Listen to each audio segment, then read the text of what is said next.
one of the greatest, I think, one of the greatest challenges people go through is not having enough self-confidence, self-worth, self-value. Part of our ideology in today's society in 2023 is to shed yourself from any kind of connection to any form of identity. It's not cool to say that you're Jewish. It's not cool to say that you, anything that's, you come from a normal family. Everything that's normal is not normal today. So, you cannot be from a system that, is organized in any way because that doesn't sound cool. It's better to be completely unorganized, to be free of any kind of system. And that's what sounds cool today. So part of the problems with that, of the many problems, is that we don't have an identity. In our certain way of upbringing, for many of us, and I've seen this even having it, some kind of effect on me as well, that I don't feel that I have enough of an identity, a proud identity of who I am. And when you don't have an identity, you also don't have confidence, self-worth, self-awareness. It's also another problem when you remove yourself from the concept of God. Okay, so that also makes you have, in some ways, it makes life a little easier because now, there's no one on top of you and you can do whatever you want. But then on the other hand, there is a big challenge, which is that you don't have any purpose. You're challenged with a sense of purpose. Now, people might argue with that, but whatever, you can. I want to tell you a small story. A story that's shared with Yoel Gold, and then we'll go into the Mishnah, the study that we're doing today. So there's a famous Jewish rabbi that actually lives in LA. His name is Yoel Gold, and he tells some amazing stories. One of the stories he gives over a few years ago is called The Little Giant Man. And basically, there's this lady, her name is Hannah Malka Geltsalter, and she lives in New Jersey. And she was on the way out of New Jersey, somewhere in the Lakewood, very Jewish neighborhood, somewhere on the way out. And as she's going on the freeway, she realizes she has no gas. She stops at a gas station. And as she's waiting in New Jersey, people fill up the gas for you. It was like that for us in Oregon. In California, it's not like that. I actually prefer it that way, but whatever. So I like to fill my own gas. But some places they fill it up for you. And this lady, she stops. She realizes that she's got not much gas. She stops at the gas station, and there's this man that's literally 3 feet tall, and he is trying to fill the gas for her, and she obviously smiles to him and he smiles to her, very, very kind looking gentleman. And for him, obviously he's struggling. It's very hard for him to put the gas in, but she obviously waits, and as he's about to finish filling the gas, he notices something in the window of a car, a picture. So he asks her, lower the window, I want to ask you something. So she does, and he asks her, who is that? What's that picture you've got? So she says, it's actually my dad.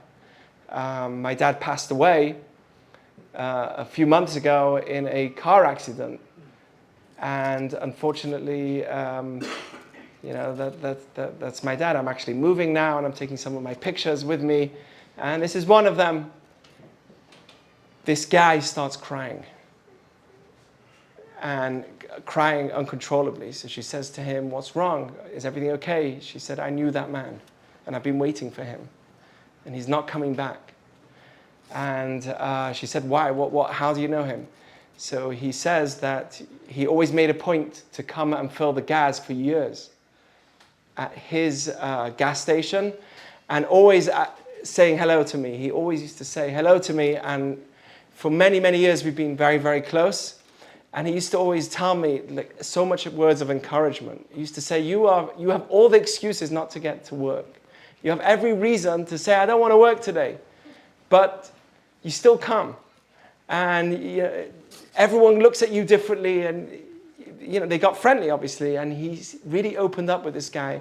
And every day, every time he would fill up the gas, he'd scream out, "You're my hero, you're my little giant man." And they built a really special connection, and he said that many times he gave him the strength to come back to work every day. So this man, who's 3 feet tall, is crying. And basically, it's crazy how she happened to go back to that gas station, and specifically that guy was filling the gas, and it happened to be that she had the picture near the window. He saw the picture and realized straight away, asked her to open it. It's all a crazy story, but you can actually watch the video of her telling over the story, and you see a picture of her father. And it's a real, true story of heroism.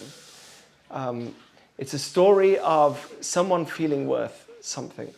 When you give someone value, they can do anything. You can have sometimes people working in jobs that you say to yourself, how can they do it? How do they do it? How do they have the courage to work in such a job? Let's say filling someone's gas every day.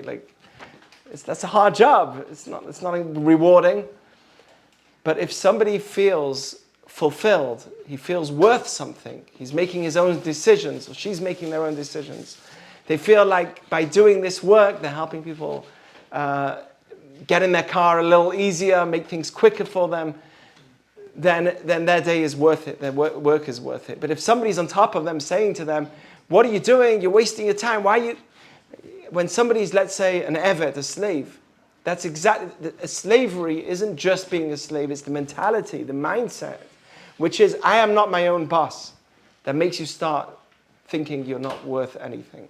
So this man, besides for being a hero, this man praising this little giant, but besides for being such an amazing person and spending a whole lifetime praising this one person and giving him hope and worth, I think that the power of feeling like you're something is so important also. And that's why it's so important to give people compliments.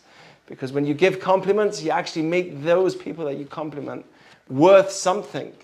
And then they say to themselves, oh, my life is worth it. It is. You could change someone's life just by giving that little compliment. And here's a heroic story that no one knew about, but it came out later. Anyway, so why am I telling you this? Because this is one of the most amazing Mishnayot of Pirkei Avot, written by Rabbi Akiva, the man that had such a great story, that never gave up hope, that stood at the age of 40 and said, okay, I'm going to learn about my Judaism. And we all know the story about Rabbi Akiva, where he saw the stone, and he saw water on a stone, and it made a hole in it. And he said, if already water can make a hole in a stone, all the more so if I study Torah. A man like me who's done nothing and feels so empty at the age of 40, he didn't know anything. He said, all the more so I can change and I can become a better person, which is where he made the decision to go and study and became one of the greatest leaders of our history. Rabbi Akiva wrote Otiyot de Rabbi Akiva. He wrote books and letters that explain the hidden crowns on each letter in the Torah at great length. He was one of the most greatest leaders of our history. And he said this statement, which is so important because he himself experienced this. It says that Rabbi Akiva, who lived in the time of the Second Temple, came from a family of converts. So he came from a family of converts, wasn't connected to Judaism. At the age of 40, because of Rachel, who believed in him and told him, I will marry you if you become connected a little more, if you learn a little more, I will marry you. And he said, okay. And he saw the stone and he made that decision. So Rabbi Akiva also started without any background, without any Jewish learning, without any Jewish understanding of what Judaism is, without any Jewish values. And at the age of 40, came from a family of converts. Then at the age of 40, decided to become someone that learns. And it says that he started learning with little children. He went to a school and sat with little kids at the age of 40, learning how to read Aleph Bet for the first time. And eventually became Rabbi Akiva, who he was. So for the first 40 years, didn't have any connection. At 40, started learning, and then eventually became the leader of the Jewish people. Not only did he learn, but he also recognized the value of Torah values. So here we have somebody who says this, and it fits so much to his name. He said like this, Chaviv Adam Shenivra B'Tselem, a human being, and this is Jews and non-Jews. This is something important to know, that even non-Jews in Jewish teaching are also loved. Some people might think that in the religious community, we're so deeply connected to our Jewish roots that anyone that's not Jewish is looked down upon. It's really not true. We have a holiday called Sukkot, which we just went through. In the times of the temple, that holiday was focused tremendously on praying and bringing blessings to the world, to the non-Jewish world as well. Did you know that? Sukkot was literally a holiday that was focused on bringing blessings to the world for the non-Jewish world also. When we read on Rosh Hashanah, on Yom Kippur, you'll see that a lot of the language of the prayers is praying for the non-Jews also, that we want the world to recognize God. We want there to be peace in the world, right? So there is a lot of us willing and wanting good for the non-Jewish world. So he said it himself, and this is about Adam. Adam, who is, according to Jewish teaching, the first human being. So he was not a Jew, right? Who was the first Jew? Only later on. Abraham, he was the first that was told, you will be the forefather of the Jewish people, but actually Jews only became Jews when they were at Mount Sinai. So the first Jew was at Mount Sinai, all the Jewish people that were there that got the Torah. And Adam was not Jewish. And it says by Adam that he was created in the formation of God, whatever that means. Maimonides asks, what does that mean? That he was created. Human beings are like God. What does that mean we're like God?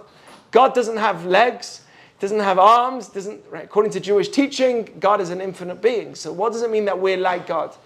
But this is the statement that Rabbi Akiva said. I'll explain to you what it means, but this is the statement he said. Rabbi Akiva says, Chaviv Adam Shenivra B'Tselem, a human being is loved because a human being is created in the formation of God. And there's an extra thing that he has. Not only is he created in the formation of God, but it's an extra gift to mankind that they actually know that they are created in the image of God. That's another whole level. I don't know if you've heard of Van Gogh, right? You've heard of that guy? So they say that his paintings and his art, he invested years in his art, but only became known after he died. Did you know that? During his lifetime, people didn't really know about his gift. But only after he died did his art actually become worth something, right? Today, it's worth millions. And we're talking about somebody in his lifetime lived in poverty, didn't have much money. I want to use that as an example. That's a person that his whole lifetime had a skill that he knows he has because he was using it, that he was drawing art, yet the world didn't recognize his art. Can you imagine? Can you imagine how many people must have told him? I don't know, but I'm imagining. People must have told him, why are you wasting your time? This art is going nowhere. And he invested so much time on his passion with art, and after he died, only then did it become known. But I'm using that as an example to make us understand that there's things in life that we do, but we're not aware of it, and we think we're not blessed, but we are. Just because we're not thinking that we have it.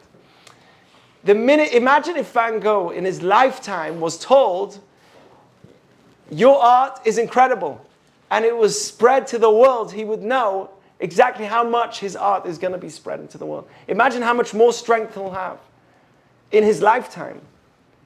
A lot of times we have tremendous talents, but we don't know, we're not told about our talents. We don't really know what we're capable of. We don't know of our blessings. So what happens? We look down on ourselves because we don't know our inner talents, our inner greatness. So this is what it says here. A human being is loved because you're created in the formation of God, and we were told that we were created in the formation of God. Not only do we know it, not only are we like God, but we know it. We should know it because we are Jews and we've been told that we're like that. It's like somebody who has a first-class ticket and he's on the train, but he's never been on the train before. So where does he go? He doesn't even go to business. He goes to the baggage department. And he sits in the back. He's like thinking there's a little spot. He sits there and there's a few cases here and he's sitting squashed and he's like, whoa, dude, this thing is moving. Right? He's like so excited about sitting in the baggage department. But he doesn't even know that he has a first-class ticket. He could be right now, he could be fed food. He doesn't know.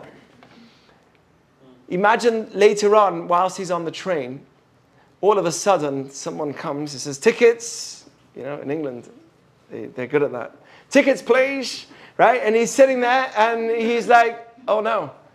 I don't know if my ticket even works. I don't know. It's different. I see everyone else has got a different ticket. And, my ticket looks weird. So he gets nervous and he hides it. And, excuse me? What are you doing? Where's your ticket? And he eventually pulls out this little crumbled ticket that he's hiding. What are you doing here? What are you doing in the baggage department? Come.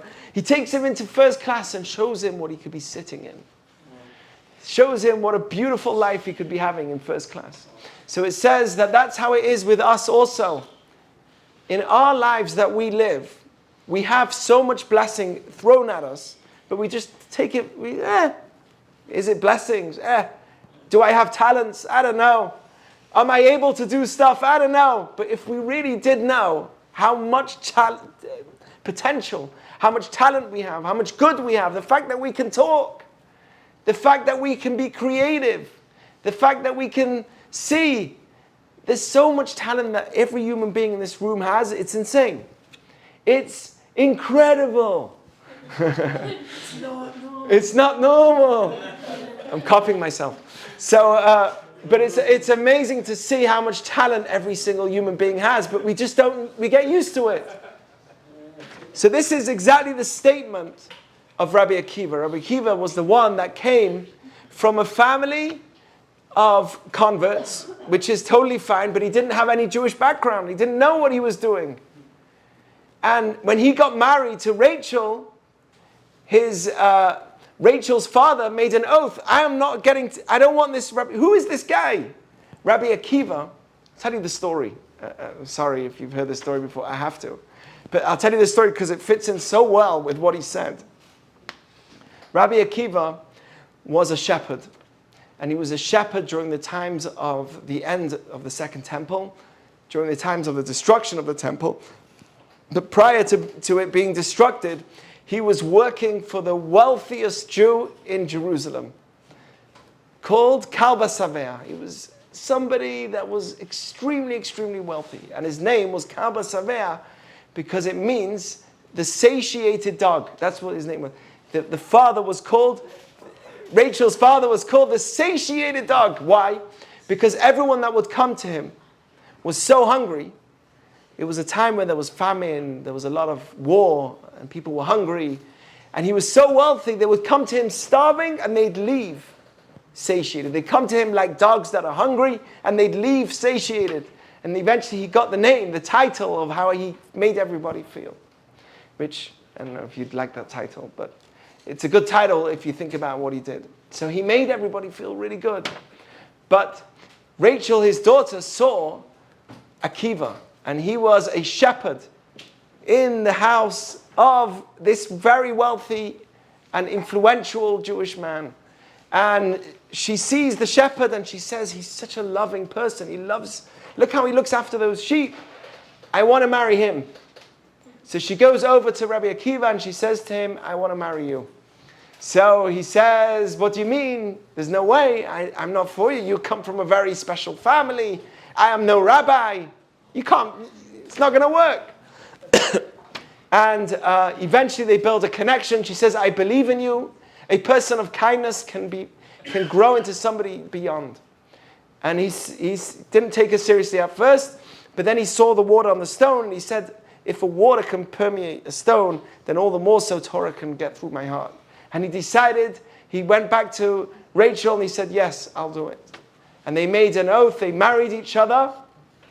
And when Kalba Savea, the father of Rachel, heard that they got married to my shepherd, my daughter married my shepherd, he made an oath that shepherd, Rabbi Akiva, who eventually became the rabbi, he made an oath that I completely disown him and my daughter. They can't get anything from me. And when you make an oath, it's very hard to undo it. My daughter can never benefit any more from me. And he's very wealthy and there's a lot of poverty. And the story's told that they left and they went into a small little hut and they found this barn in some place. And all they had was a bit of hay. Someone let them sleep there. And they slept there. And Rabbi Akiva made a crown of Zahav. Yerushalayim Shel Zahav. He didn't make a crown of Zahav, but he made a crown with the hay. And he told Rachel, one day I'm going to be wealthy and I'm going to make you a real crown with gold. And that's why, and it's going to have the figure of Jerusalem on it. That's why we sing Yerushalayim Shel Zahav. I'm going to make you a Jerusalem of gold, a crown that you're going to wear. And it says that on that night, Rabbi Akiva was so down, he was so hurt that all he has is hay. An angel, Eliyahu Hanavi, Elijah the prophet, knocks on the barn and comes running in dressed as a pauper and says, my wife just gave birth. Do you guys have any hay that I can borrow? And at that minute, Rabbi Akiva says, someone just gave birth and they don't even have hay? They don't even have hay? So he gives it to this prophet Eliyahu Hanavi. He gives him hay, but it also gave Rabbi Akiva a lot of comfort. It made him realize that he's not so bad after all. And it says that after this, Rabbi Akiva made the oath he committed to his wife Rachel that he's going to go and learn, and he went. This wealthy man, Kalba Savea, the father of Rachel, who didn't know that this Akiva, this is the shepherd that he used to have, who now became the great rabbi of the Jewish people that everyone heard about 24 years later. Yes? I was just curious, where's the story? Where's the source of the story? It's a story in the Talmud, yeah. It's in the Talmud. I don't remember exactly where. I think. It's interesting. Yeah, it's a very, very interesting story. The story is actually really short in the Talmud, but but there's a lot of commentary. So it says that he went and he studied for 24 years with 24,000 students. He comes back to Jerusalem with all these students. And a huge gathering is coming to meet the great Rabbi Akiva, who now is a sage, who knows so much and has become so great. And what happens is, Kalba Savea is coming through, and amongst everybody else, and it says that Rachel was in the far distance, and she wanted to see her dear husband, Akiva, that she didn't see for so many years, who went to study, and she wanted to see him, and they become older. And it says that everyone was pushing their way forward, and Rachel was on the side, and at some point, Rabbi Akiva says, please, everybody, move out of the way. Please let my wife come through. And he points at her and he says, Sheli v'shelachem, whatever I have today, and whatever I've taught all of you, is because of her. And he brings Rachel next to him, and there's a great, tremendous joy. Eventually, Rabbi Akiva becomes very, very wealthy. He dies at 120. An amazing story. He was actually killed by the Romans. And that in itself was a tremendous story of Kiddush Hashem. Amazing. But what's really amazing is that when Rachel sees him, then Kalba Savea still has an oath that he needs to undo. He made an oath, a promise that he'll never let his daughter and his son-in-law benefit from him. So he goes to Rabbi Akiva and he says to him, I need you to undo my oath for me. I made an oath, but maybe there's a way that you can undo the oath. It says that you can ask a great sage to undo your oath. If you made a promise, you have to stick to it in Jewish teaching. But if you ask a great sage, you can find a loophole of how to get out of it. Like maybe you didn't mean it, or you didn't say exactly those words, or what exactly did you say? And he goes to Akiva and he says to him, his son-in-law, please, I want to give you my wealth, but I need a way to undo the oath. And Rabbi Akiva says to his father-in-law, if you would have known that shepherd would be Akiva, would you have made that oath? He says, no way, never. So he says, well, the oath is undone. finally, when he sees Akiva for who he became, he undoes the oath and he gives over half of his wealth to Akiva, which then makes Rabbi Akiva also a very wealthy man as well. And eventually he creates the crown of gold for his wife Rachel of Jerusalem. What a dude. Anyway, so an amazing story of greatness. And he himself says, every human being is loved because they're created in the formation of God. He, who was till he was 40, was considered like nothing. His father-in-law says, who is this guy? I'll make an oath. I don't believe in him, but he believed in himself. He said, God created me. He wants me here. I can study. And he sat with little kids learning how to read and eventually became the great person that he became. Why? Because he believed in this statement himself, that we are created in the formation of God.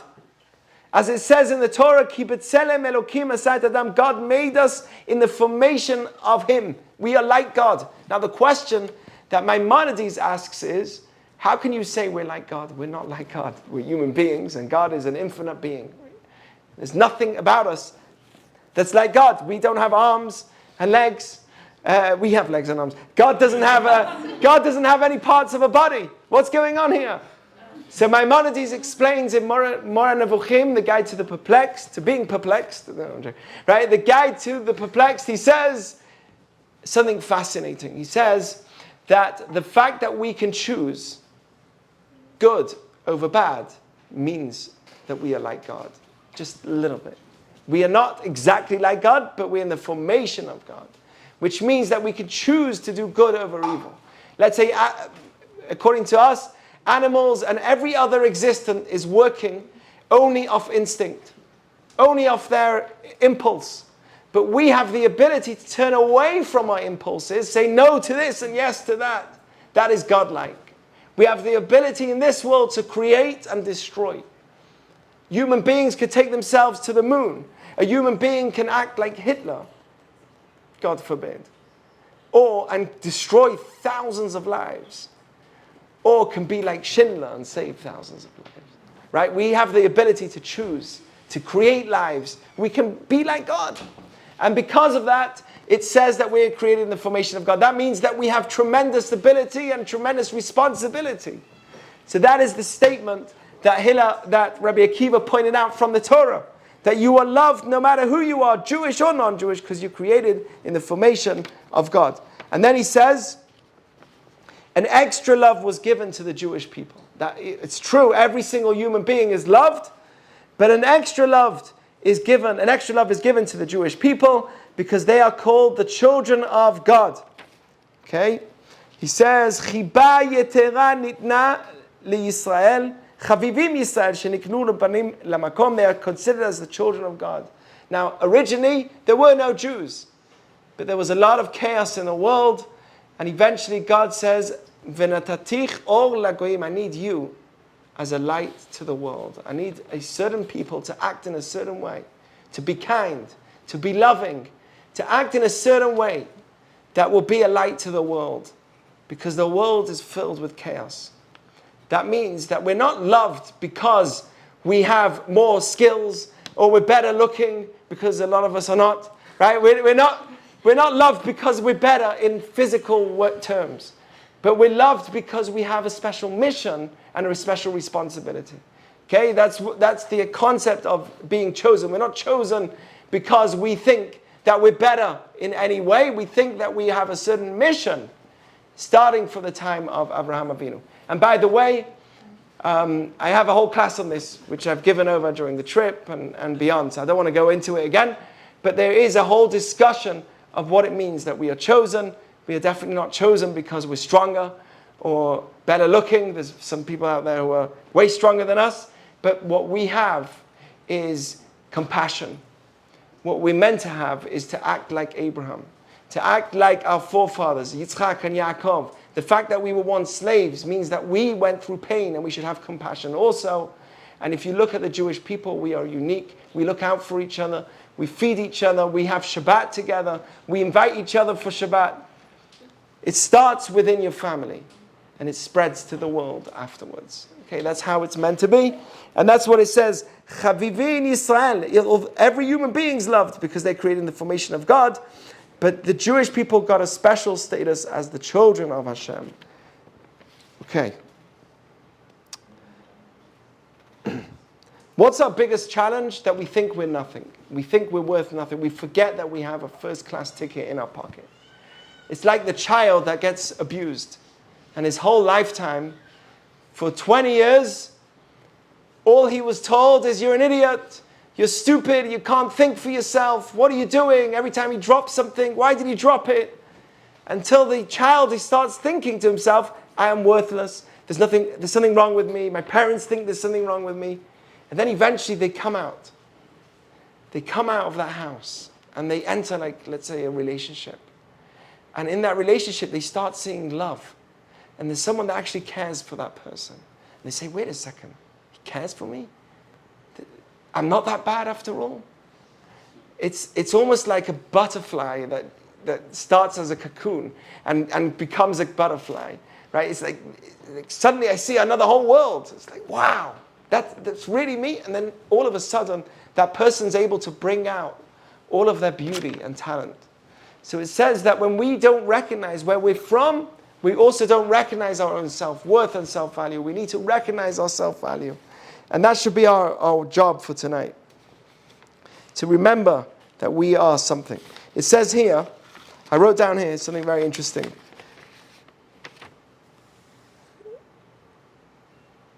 We are told that we are chiba yetera nitna liYisrael. We have extra love because we are considered like the children. It says, Banim atem laHashem. You are the children of Hashem. What does that mean?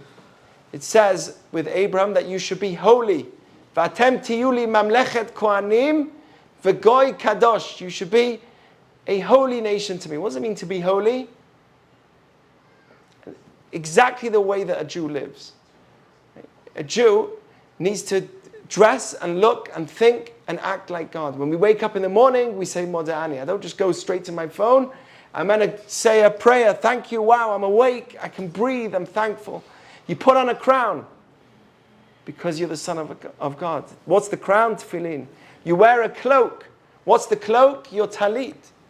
Right? The talit that you wear is the cloak of kingdom, of royalty. That's how you act before you go to work. God says, no. Yeah, you work. I know you have to do your thing. But a little bit of time before you go out. You're royal. You're special. You dress with the clothing of God. You recognize that you come from God. A little more.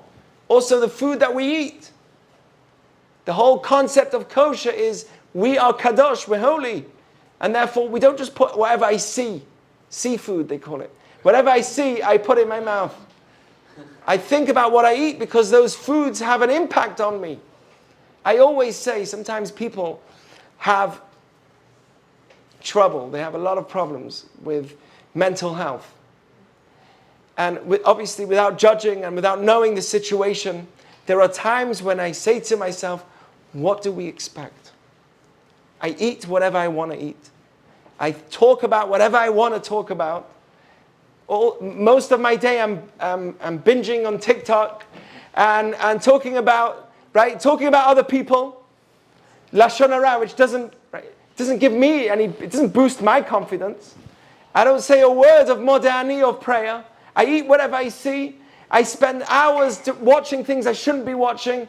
And at the end of that, you expect to be I'm surprised you're alive. Right? At that point, I'm surprised you're eating whatever you want to eat. Right? Okay, the one thing that a person cares about is his physical appearance. But everything else, how I look on Facebook. But inside, nothing's being done to work on my internal health. What do you expect? So without obviously judging, and I'm not judging, but the reality is we have to be realistic. What do you expect? If a whole day is spent binging on hours on end and not feeling with any purpose, not having any purpose in life, then how do I expect to have mental health? It's something to think about. It's hard, but it's true. That's what I think. So, Mamlechet Kohanim v'Goy Kadosh, we are considered holy. What does that mean? That we have to act holy. The way we wake up in the morning, we say Modeh Ani before we get out. Then we work. The way we talk about people needs to be healthy. We compliment people. Acts of kindness, like the little giant. right? Those words that even though no one's watching me, I'm doing it because it's coming from within. And it has an effect to me within. Tzedakah, charity. That's another thing. It elevates me when I help others.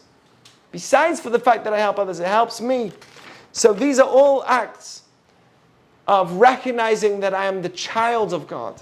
Banim atem la'Hashem Yisrael. You want to be a light to the world. You have to realize that you are a child of God. You're a prince. You're a princess. You're worth something. You're valuable. That means the way you talk, the way you dress, the way you act, the way you look needs to be. I am worth something. No, I have value. I'm not just going to throw myself publicly and make myself feel cheap. I want to have value, and I'm going to express that in the way I talk, in the way I think, with the time that I spend. That is literally the language here. Anyway, I want to give you 1-2 minutes just to think about this, because I think this is... he says one more thing, and then we'll finish off just talking about it. He says there's another thing that you should know. You have another thing to think about that makes you have extra love. What is it? Chavivin Yisrael sheniten lehem kli chemda. There's another thing that you have that makes you even more loved. That you were given a tool for life called the Torah. I gave them this beautiful, precious tool. As it says, I gave you a beautiful gift. Torati al ta'azovu, don't leave my Torah. You have secretly a great ringtone. You have secretly in your pocket something which is another first-class ticket, which is that you are a Jew and that you have the Torah, which is a guide of how to live. And it's amazing. If you sit in any Jewish community, you'll go to, there's a rabbi, there's a rebbitzin, I'm not talking about myself, although I am, but there's people out there, there's hundreds of people out there that will give their time for you for free. Just because they're part of your community. They're part of your community, they'll give you their time. And they learn the Torah and they use it. It's a tool. It's a guide. Have you ever been in a situation where someone says, oh, I have this amazing idea. And you're like, oh, that's Judaism. That's Judaism 101. We have this amazing thing. It's a tool.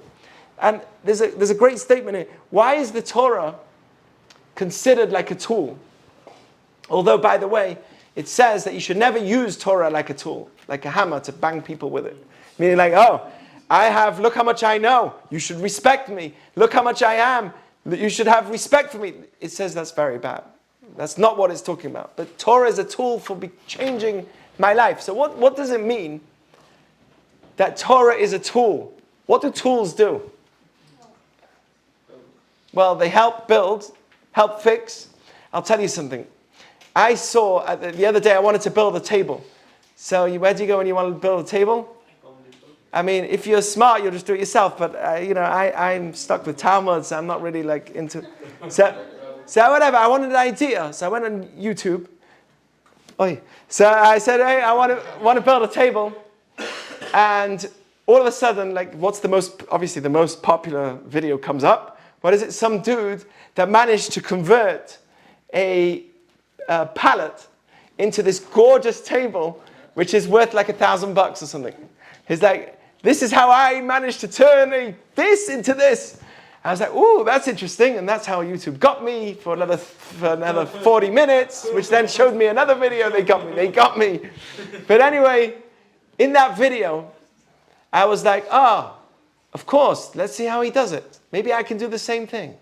And then I watched. Yeah, he has a pallet that's worth zero money, but he has tools that are worth thousands of dollars. I'm telling you, this guy brought out the tools. Oh, did he bring out the tools? He had these machines. His whole garage was machines.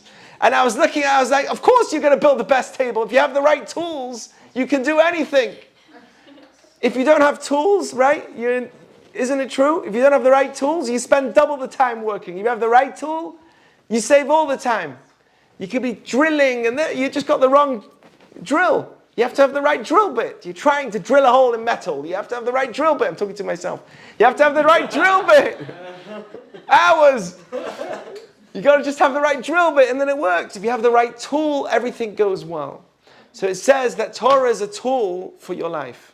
Meaning that what is Torah trying to accomplish? To change things, just like a tool does. It could change the palette. Someone that feels like, I'm worthless, what am I? And it could change you into the most gorgeous table. Because it's the right tool. You just have to know how to use it in order to change yourself. That's why it's called a klei chemda, a precious tool. It's there to help me, but I've got to sit there and study it, like coming tonight and learning. That's one of the ways to using that tool. So Rabbi Akiva was the perfect person to teach us this message, even though it's a message from the Torah.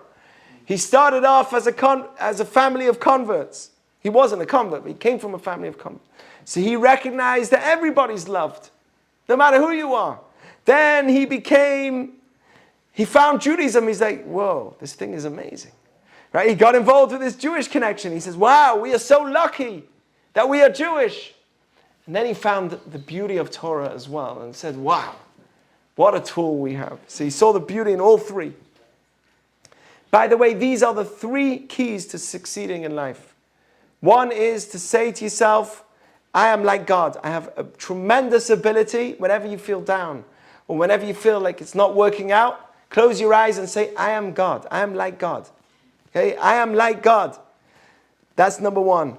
Number two, I am the child of Hashem, which means that even if I fail, God doesn't, does a parent give up on their child? Never.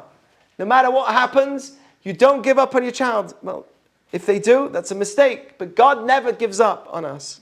So I'm a child of God. That's even better. That means I should never give up on myself. If God never gives up on me, I should never give up on me. And you have a guide that directs you in life. There is guidance. If you're stuck, there's always a way that you can go and find out, what does Judaism say about this? How do we deal with that situation from a Jewish perspective? It's a guide for life. And if you think about these three, it can give you a lot of strength and boost in many areas of life.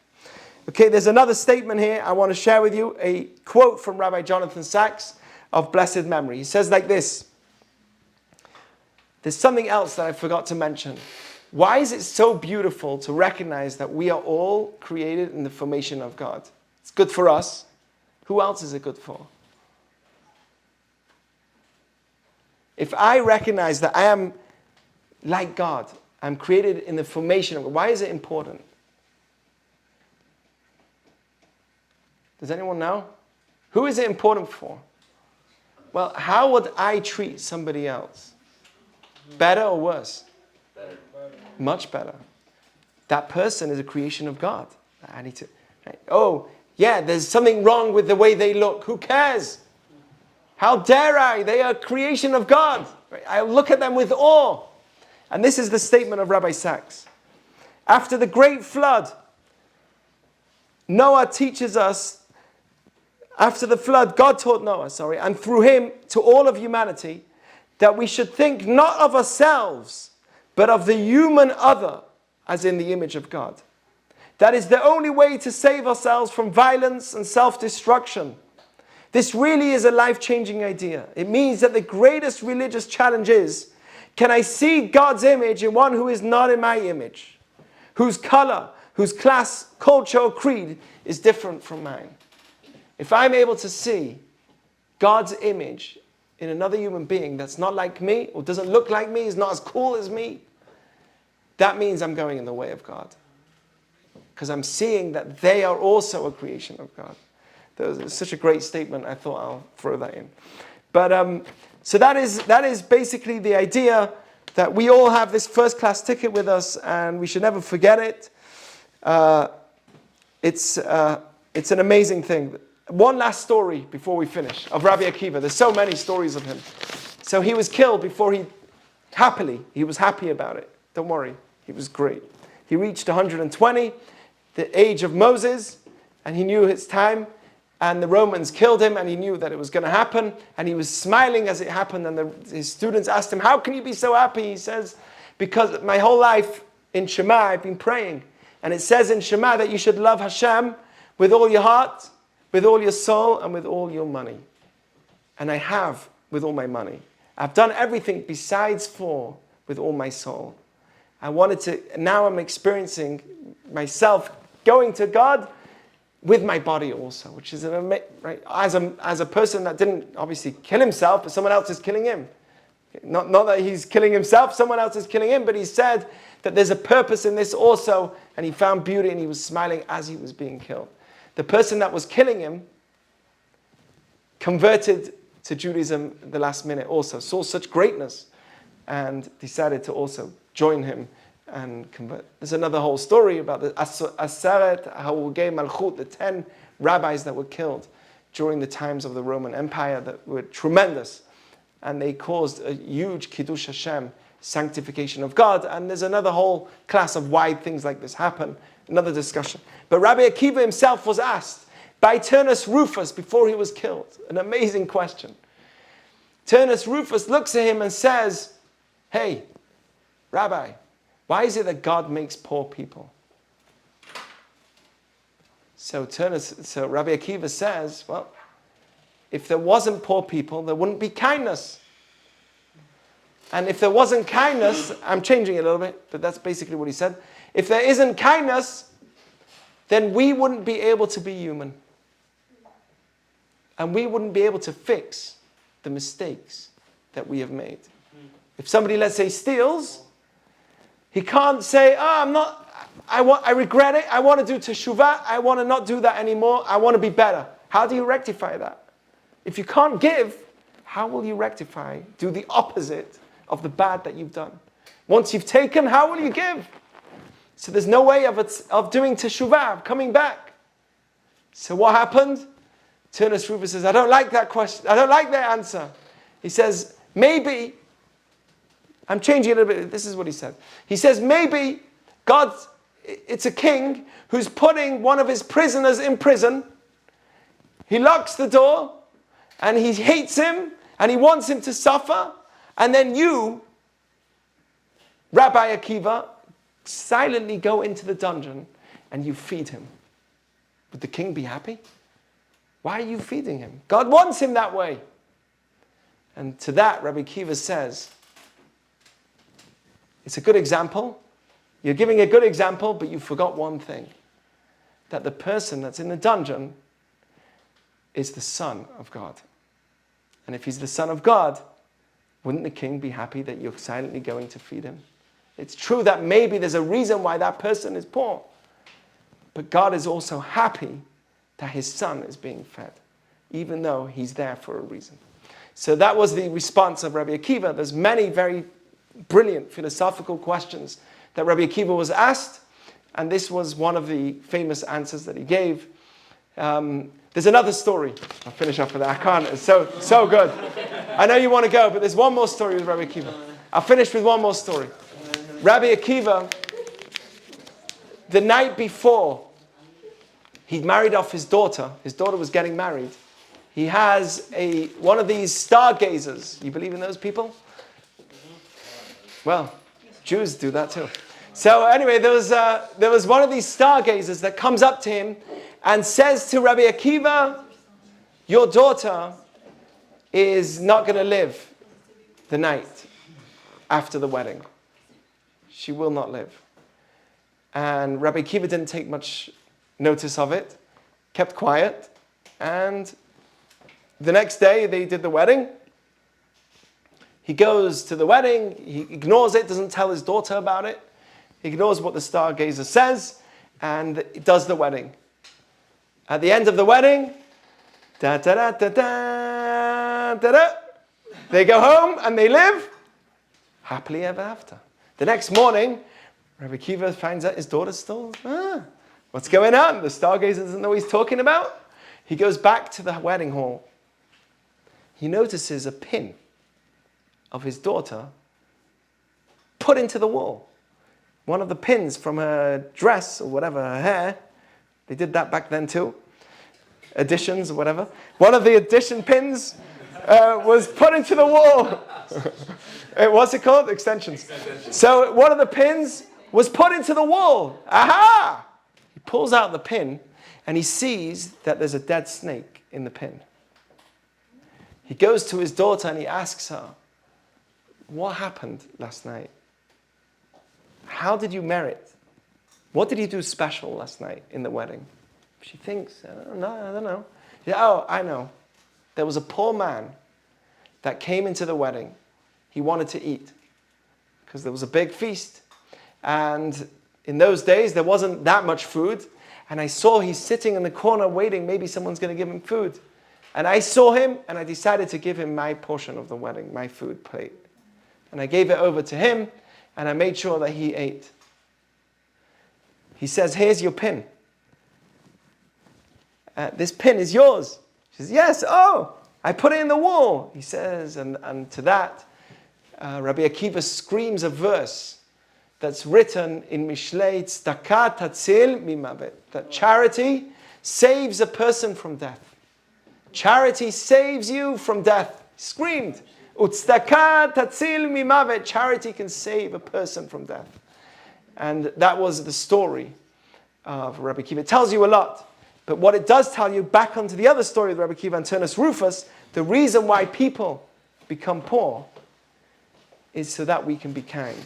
And when we are kind, we can actually save ourselves and rectify some of the mistakes that we may have done in our lifetime. That's why it says, tzedakah is the source of life. Giving charity gives life.